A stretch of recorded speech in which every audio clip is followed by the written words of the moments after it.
विवाह स्वाहा के साथ कर दिया कि अब तुम धर्म पत्नी हो गई।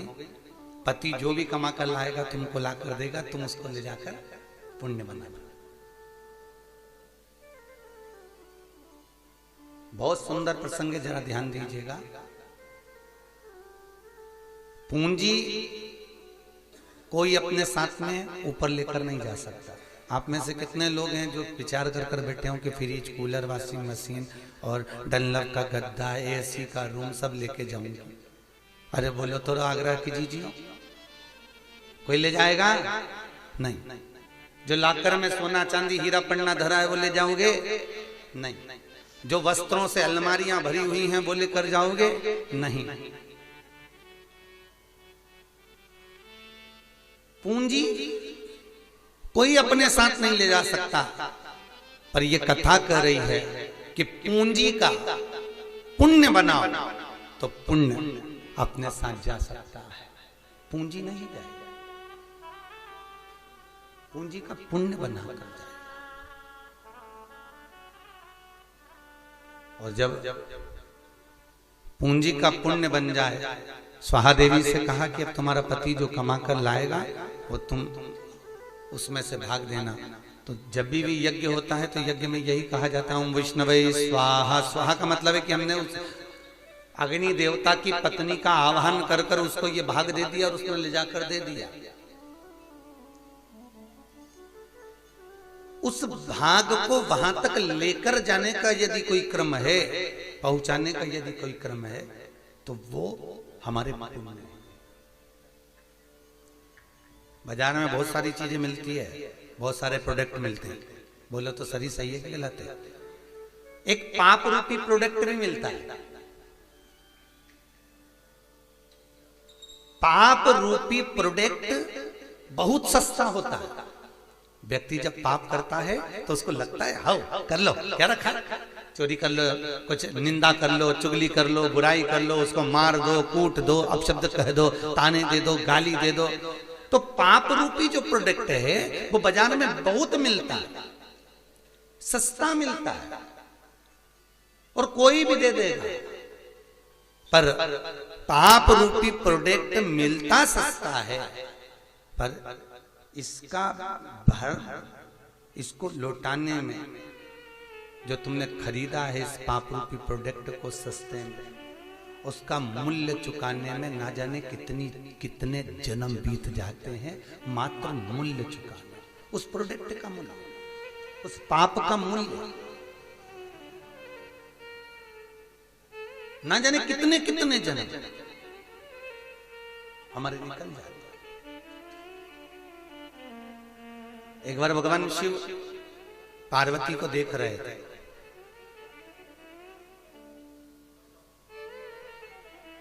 और माता पार्वती भगवान शंकर के साथ में आनंद करती हुई आज बाबा धाम में घूम रही थी। बाबा धाम मतलब बैद्यनाथ। कौन सा धाम? जम के बोलिए, बैद्यनाथ। ये जो 12 ज्योतिर्लिंग हैं मृत्यु लोक पर, ओमकारेश्वर, महाकालेश्वर, विश्वनाथ, सोमनाथ, मल्लिकार्जुन, आदिकादिक, नागेश्वर, केदारनाथ, ये जितने ज्योतिर्लिंग हैं, तो कई लोगों के मन में एक प्रश्न आता है कि महाराज ये ज्योतिर्लिंग जो है ये इसका प्रमाण क्या है, इसका मतलब क्या है? क्या मतलब है भाऊ? ध्यान दीजिए बहुत इस बात पर कि जितने भी ज्योतिर्लिंग हैं, और अपनी जिंदगी में उतार कर रखना बहुत सुंदर बात। जिस मंदिर में कोई नहीं जाता हो, जिस ओटले पर शंकर जी बैठे हो और कोई पानी तक नहीं चढ़ाता, जिस मंदिर में भगत बहुत कम मात्रा में जाते हो, जो मंदिर जंगल में हो, जो मंदिर वन में हो, जो मंदिर भले पास में है पर कोई जाकर उस पर एक लोटा पानी ना चढ़ाता हो, शिव महापुराण की कहती है उस मंदिर में आपको जाना चाहिए। उस मंदिर में आप पहुंच जाओ और प्रतिदिन नहीं तो एक दिन उस मंदिर में जाकर अभिषेक कर कर, पूजन कर कर, जल चढ़ाकर, आपके पास में दूध दही शहद शक्कर नहीं भी है तो जल चढ़ाकर पूरे मंदिर को साफ कर कर भगवान शिव का श्रृंगार कर कर आ जाओ। ये उतना ही पुण्य मिलेगा जितने 12 ज्योतिर्लिंग पर जाकर आप शंकर का अभिषेक पूजन करेंगे, उससे भी 1000 गुना पुण्य किसी नजदीक के, दूर के, पास के किसी भी शिवलिंग पर जहां कोई ना जाता हो, जहां एकांत में शंकर बैठे हुए हैं, शिवलिंग विराजमान है, कोई आकर जल तक ना चढ़ाता हो, उस शिवलिंग पर जाकर आप पूजन करिए। आप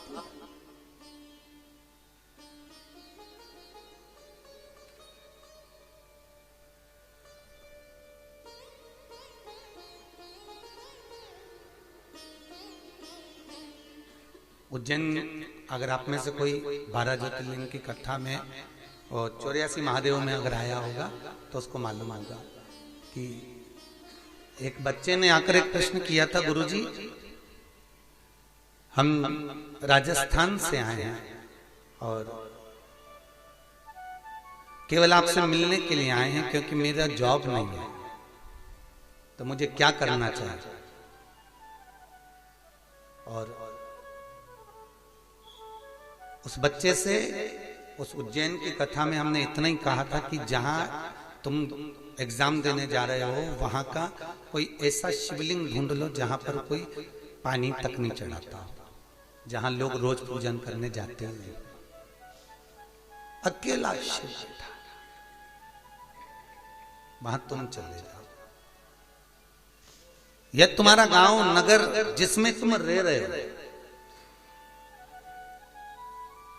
वहां तुम चले जाओ। कई कई मंदिर ऐसे हैं जहां पर शिवरात्रि पे मेला भरता है, कई कई मंदिर ऐसे हैं जहां लोग सावन के महीने में जाते हैं, बाकी के समय शंकर भगवान अकेले में बैठ के धुनी रमाते हैं अकेले, वहां तुम चले जाओ। तो गुरुजी वहां जाकर करना क्या है? कुछ नहीं, केवल शंकर को जल चढ़ाओ, अष्टघन चंदन जो तुम लेकर गए हो उससे ओम बना दो, और ऊपर जो शिवलिंग रहता है, आप लोग ध्यान देंगे, जो शिवलिंग का ऊपर वाला भाग है, यहाँ पिंडी का शिवलिंग के ऊपर का भाग, उस पर अपनी मनोकामना कर कर ओम बना दीजिए, नीचे त्रिपुंडा बना दीजिए, एक बेलपत्री को गीला कर कर उस त्रिपुंड के ऊपर चिपका दीजिए, अपनी कामना कर कर। आपको किसी के हाथ जोड़ने की जरूरत नहीं पड़ेगी, शंकर आपकी मनोकामना मात्र 15 दिन में ही पूरी कर देंगे, किसी के आगे नहीं। शिव आराधना का तुरंत फल है, तुरंत। और ना माने तो मार्कंडे जी की कथा का स्मरण करना, ना माने तो मार्कंडे की कथा का स्मरण तो करें कि मृगशृंग ऋषि मुनि, जिनकी धर्म पत्नी थी सुव्रता,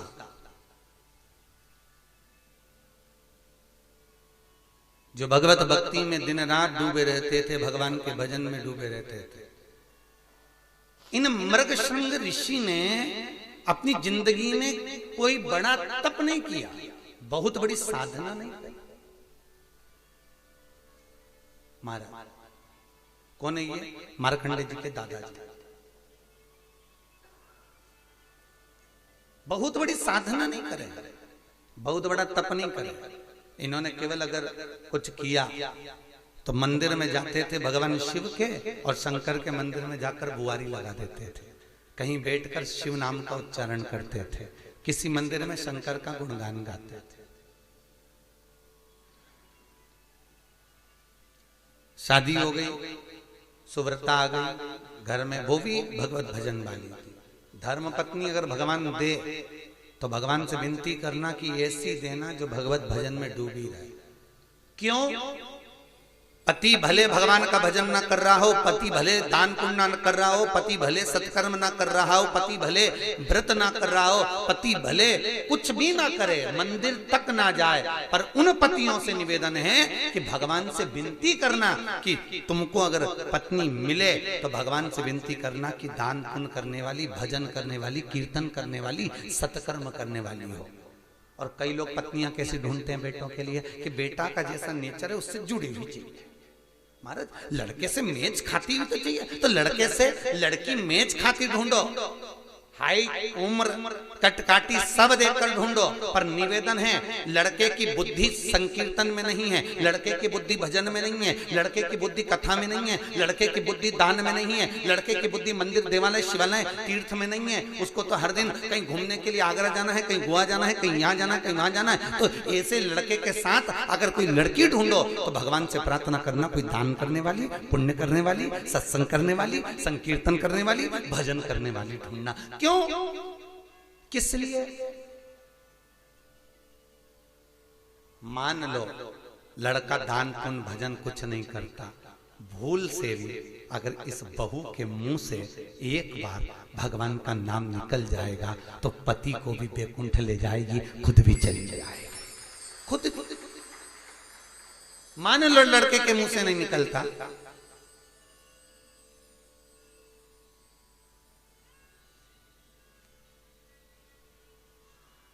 क्योंकि आज के जमाने में लोग सुबह से शाम अपने दरवाजे पर जो गाड़ी लगी रहती है, हीरो की गाड़ी खड़ी रहती है, वो हीरो होंडा आदि का जितनी भी हीरो की गाड़ियां खड़ी हुई है, चाहे 4 व्हीलर हो चाहे 2 व्हीलर हो, उसको लोग साफ तो कर रहे हैं, रोज उसको साफ कर कर सीट पे बैठ के जा तो रहे हैं, सीट बेल्ट भी लगा रहे हैं, पर निवेदन है हीरो की गाड़ी साफ करने से पहले अपने घर के हीरो को संवारना।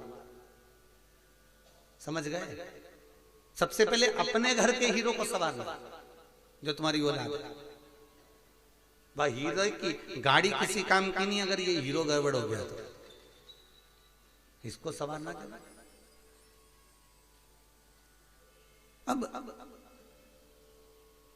पति कुछ भी हो, पति कैसा भी हो, परंतु धर्म पत्नी, तुम जितने भी पुराण उठाओगे आपको मालूम पड़ जाएगा, तुरंत उठा कर देगा।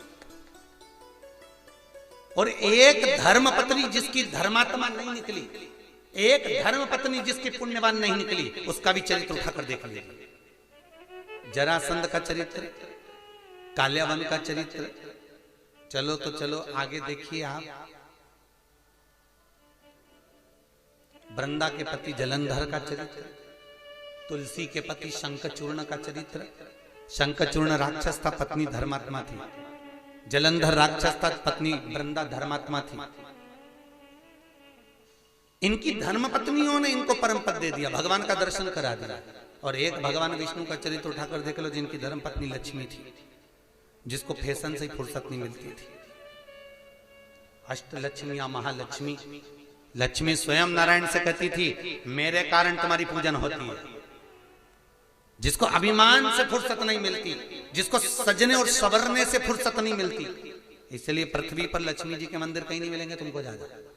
वो तो एक आर्थ कोई बना दे, लक्ष्मी जी नारायण के साथ बैठी हो तो लक्ष्मी नारायण का मंदिर बना दे, बात दूसरी। पर अकेली लक्ष्मी का मंदिर बहुत कम जगह पर होगा, बहुत कम। अकेली पार्वती का मंदिर तो तुम्हें जहां मिल जाएगा, देवी जी का मंदिर, दुर्गा जी का मंदिर, शीतला माता का मंदिर, संतोषी माता का मंदिर, देवी का मंदिर तो कहीं पे भी मिल जाएगा, सरस्वती का मंदिर भी मिल जाएगा कहीं कहीं, पर सरस्वती का भी मंदिर बहुत कम मिलेगा, ना के बराबर। लक्ष्मी का मंदिर कम मिलेगा, इंद्र की पत्नी इंद्राणी का मंदिर कम मिलेगा, बहुत कम, ना के बराबर। कारण क्या? क्योंकि ये लक्ष्मी के भीतर अभिमतता समा गई थी।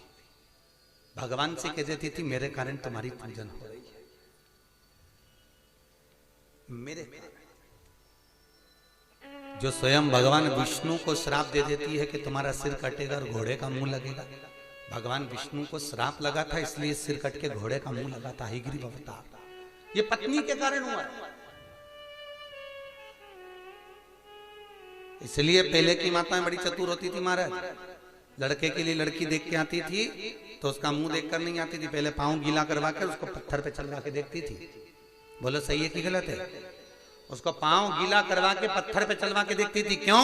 पत्थर पे चलवा के देखती, अगर पत्थर पर गीला पांव पूरा जम जाए तो समझ लो लड़की पूरे घर को जमाएगी। अगर पांव को चलाते समय देखती और पांव में बीच में गैप दिख जाए तो समझ लो ये घर को भी पोला कर देगी। पहले के समय में मुंह नहीं देखते थे, पांव देखते थे। आज के जमाने में मुंडा देख के आ जाए, मुंह देख कर। और कई कई माताएं होती हैं जब मुंह देख कर आती हैं हमारे पास में, गुरुजी। हमने कहा क्या है? गुरुजी हम हमारे लड़के की लड़की देख के आए, फोटो देखो कैसा। हमने कहा बहुत बढ़िया। गुरुजी हम 12 लोग गए गुरुजी, लड़की के मुंह से आवाज नहीं निकली, इतनी बढ़िया, इतनी सीधी गुरुजी, उसके मुंह से आवाज नहीं निकली। गुरुजी लड़की कैसी है? हमने कहा जी अभी नहीं बोलेगी, जब वो बोलेगी तो तू भी डोलेगी, अभी काहे बोलेगी।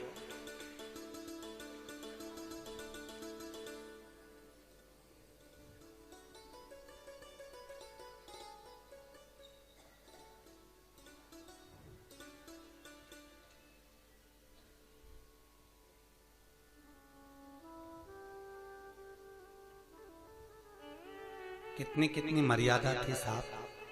पहले लड़के की शादी होती थी चाहे लड़की की शादी होती थी, लड़के के माँ बाप और लड़का नहीं नाचते थे, नृत्य नहीं करते थे। हिंदू धर्म में एक नकटोरा होता था, आपको याद होगा। जब बारात चली जाती थी, जब घर के लोग, घर में जो बचती थी नंदे बुआ वगैरह, कोई लड़का बनती कोई लड़की बनती, फिर वो रात को नृत्य करते। ध्यान है आप लोगों को? अरे बोलो तो आगरा वालों है ध्यान। पर जब वो चले जाती बारात तब वो नकटोरा करते थे, तब वो नृत्य आदि क्रम किया करते थे। अब आज के जमाने में क्यों नकटोरा करते थे पहले के समय में? क्योंकि वो लड़का जब चले जाता था, चले जाने के बाद में घर के जो बचे हुए लोग होते थे, चाहे सास हो चाहे ननंद हो, सब आपस में लीला करते थे, खुशियां मनाते थे, प्रसन्न चित्ता रखते थे। उसके जाने के बाद, उसके पहुंचने के बाद, उसका कारण केवल इतना सा रहता था